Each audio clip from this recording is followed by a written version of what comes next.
ভোটের আগের রাতে যারা টাকা খাবেন তাদের কাছে অনুরোধ, বাথরুমে গিয়ে 10 গ্রাম পায়খানা খাইয়েন, আর বাজারে গিয়ে হালাল সাবান দিয়ে কুলি করেন।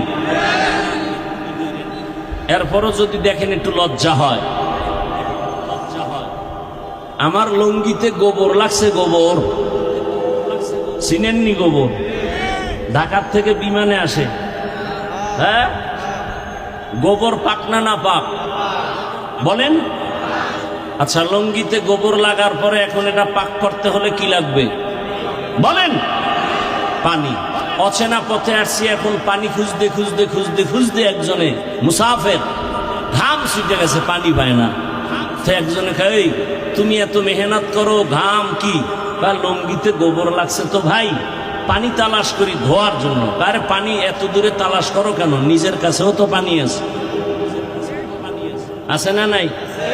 ওই পানির নাম কি বলেন? এখন ওই বোকা চিন্তা করলে ওই বুদ্ধিটা তো আর আমার আগে আসেনি। ধন্যবাদ তোমাকে।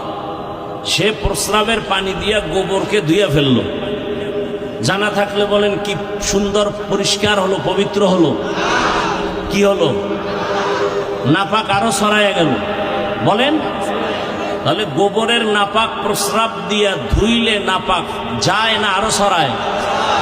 ঠিক তেমনি ভাবে একটা লোক সুদ খায়, ঘুষ খায়, মদ পান করে, নারী ধর্ষণ করে, চুরি করে, ডাকাতি করে, চান্দাবাজি ধান্দাবাজি করে, এমন একটা লোকের দেমাগ নাপাক, অন্তর নাপাক, চোখ নাপাক, ওর কলিজা নাপাক, ওর চরিত্র নাপাক।